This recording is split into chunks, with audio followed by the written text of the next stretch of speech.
নমস্কার বন্ধুরা, welcome to কুইজেট academy. আচ্ছা বন্ধুরা, তোমরা বেশ কিছুদিন থেকে একটা টপিক হয়তো বারবার দেখছো যে ডাব্লিউবিপিআরবি তোমাদের প্রায় 93,000 অ্যাপ্লিকেশন সেটা কিন্তু রিজেক্ট করে দিয়েছে। তো আজকের এই ভিডিওতে আমি সেই টপিক নিয়ে আলোচনা করব। আমি গতকাল পিআরবিতে কল করেছিলাম, পিআরবি যেটা অফিসিয়াল নাম্বার দেওয়া আছে ওয়েবসাইটে, সেখানে কল করেছিলাম এবং এই অ্যাপ্লিকেশনগুলো কেন রিজেক্ট হলো তার কারণ জানার জন্য আমি কলটা করেছি। এবং তার সাথে সাথে আমি তোমাদের অনেকের কিন্তু একটা কোয়ারি আছে যে তোমরা অনেকের ওবিসি তোমাদের কিন্তু চেঞ্জ হয়েছে, মানে ওবিসি এ থেকে ওবিসি বি হয়েছে, বি থেকে এ হয়েছে। অনেকের ধরো ওবিসি সার্টিফিকেটটাই ক্যান্সেল হয়ে গেছে, তারা এখন ইডাব্লিউএস বা জেনারেল ক্যাটাগরিতে পড়ে গেছে। তো তারা তো অ্যাপ্লাই করার সময় তারা তো ওবিসি দিয়ে বা ওবিসি এ ওবিসি বি দিয়ে অ্যাপ্লাই করেছে, কিন্তু এখন তারা কি করবে, কিভাবে তারা রিজেক্ট না হয়ে তাদের যে সিলেকশনের প্রসেস সেটাকে তারা কন্টিনিউ করতে পারবে, সেই বিষয়ে আমি কালকে আলোচনা করেছিলাম। তো সেইটা নিয়েই আমি আজকে তো এই ভিডিওতে আলোচনা করব তোমাদের সাথে। তো সম্পূর্ণ ভিডিওটি কিন্তু সম্পূর্ণ মনোযোগ সহকারে দেখবে। তো প্রথমে আমরা আলোচনা করি যে এই যে অ্যাপ্লিকেশানগুলো কেন বাতিল হলো, 93,000 বা তারও বেশি যেটা অ্যাপ্লিকেশান বাতিল হলো, তার কারণটা কী।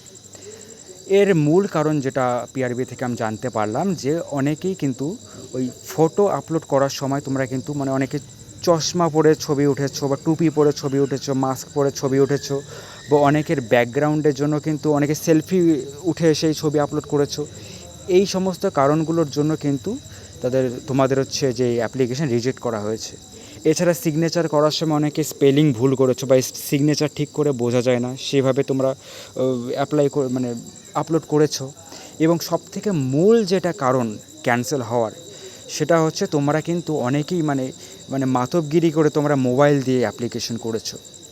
দেখো, এটা কিন্তু কখনোই করবে না, বুঝছো। এটা একটা লাইফের ব্যাপার, তোমাদের কেরিয়ারের ব্যাপার। এরকম করে নিজেরা এটা নিয়ে এরকম খেলা করবে না।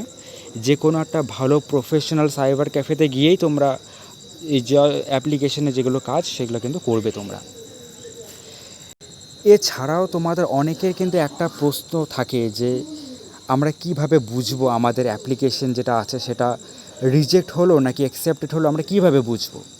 তো এর জন্য একটা ছোট্ট এবং একটা জেনুইন ট্রিক তোমাকে আমি বলছি, তোমরা সেটা ইউজ করতে পারো। সেটা হচ্ছে যে তোমরা জানো যে কিছুদিন আগেই কিন্তু তোমাদেরকে পিআরবির থেকে একটা পোর্টাল দেওয়া হয়েছিল। সেখানে তোমরা তোমাদের অ্যাপ্লিকেশন সিরিয়াল নাম্বার যখন তোমরা অ্যাপ্লাই করেছো, সেই সিরিয়াল নাম্বারটা তোমরা সেখান থেকে বের করে নিতে পারবে। এখন তোমরা করবে কি, যে সেই পোর্টালে গিয়ে পুনরায় তোমাদের যে মোবাইল নম্বর এবং তোমাদের ডেট অফ বার্থ দিয়ে তোমরা সেখানে লগ ইন করবে। এবং লগ ইন করার পর যদি তোমরা দেখো সেখানে তোমাদের সিরিয়াল নাম্বার, তোমাদের নাম এবং যাবতীয় অ্যাড্রেস সব ঠিকঠাক মতন দেখাচ্ছে, তাহলে তোমরা বুঝে যাবে যে তোমাদের অ্যাপ্লিকেশন সেটা অ্যাকসেপ্টেড হয়েছে। কিন্তু যদি সেখানে দেখায় যে রেকর্ড নট ফাউন্ড, তাহলে তোমরা বুঝে যাবে যে তোমাদের অ্যাপ্লিকেশন রিজেক্ট করা হয়েছে। বোঝা গেল? এরপর অনেকেরই একটা কিন্তু প্রশ্ন আছে যে আমরা অ্যাপ্লাই করার সময় আমরা ওবিসি দিয়ে অ্যাপ্লাই করেছিলাম, ওবিসি এ বা ওবিসি বি দিয়ে অ্যাপ্লাই করেছিলাম, কিন্তু এখন কোর্টের নতুন রায়ের পর আমাদের ওবিসি স্ট্যাটাস চেঞ্জ হয়ে গেছে, আমরা এ থেকে বি হয়েছি বা বি থেকে এ হয়েছি, বা আমাদের অনেকের ওবিসি বাতিল হয়ে গেছে, আমরা এখন ইডাব্লিউএস বা জেনারেল ক্যাটাগরিতে পড়ে গেছি, কিন্তু অ্যাপ্লাই করার সময় তো আমরা ওবিসি দিয়েছি। এখন আমরা কি করব যদি ডকুমেন্ট ভেরিফিকেশনের সময় আমরা ওবিসি দেখাতে না পারি, তাহলে কি হবে? দেখো, এর আগে যেটা প্রসেস ছিল যে ডকুমেন্ট ভেরিফিকেশনের সময় তোমরা যদি তোমাদের কাস্ট সার্টিফিকেট দেখাতে না পারো, তাহলে তোমাদেরকে জেনারেল হিসেবে গণ্য করা হবে। যদি তোমাদের জেনারেল কাট অফ ক্লিয়ার থাকে তাহলে তো কোনো সমস্যাই নেই, আর তা না হলে কী হতো, তোমাদেরকে রিজেক্ট করা হতো। কিন্তু এবার কিন্তু আর সেটা করা হবে না। এবার তোমাদের যদি জেনারেল কাট অফ ক্লিয়ার থাকেও, তারপরও তোমরা যদি কাস্ট সার্টিফিকেট না দেখাতে পারো, তোমাদের কাট অফ ক্লিয়ার থাকলেও কিন্তু তোমাদেরকে জেনারেল হিসেবে কিন্তু গণ্য করা হবে না, তোমাদেরকে কিন্তু সরাসরি ওখান থেকে রিজেক্ট করে দেওয়া হবে। এর জন্য কী করতে হবে? এর জন্য একটা প্রসেস আছে, তোমাদেরকে ভালো করে শুনবে। তোমরা যখন নেক্সট টাইম ডাব্লিউবিপি কনস্টেবলের অ্যাডমিট কার্ড ডাউনলোড করবে, অ্যাডমিট কার্ড ডাউনলোড করার সময় তোমাদেরকে কিন্তু এসআইয়ের মতনই একটা তোমাদেরকে অপশন ওখানে দেবে তোমাদের কাস্ট সিলেক্ট করার।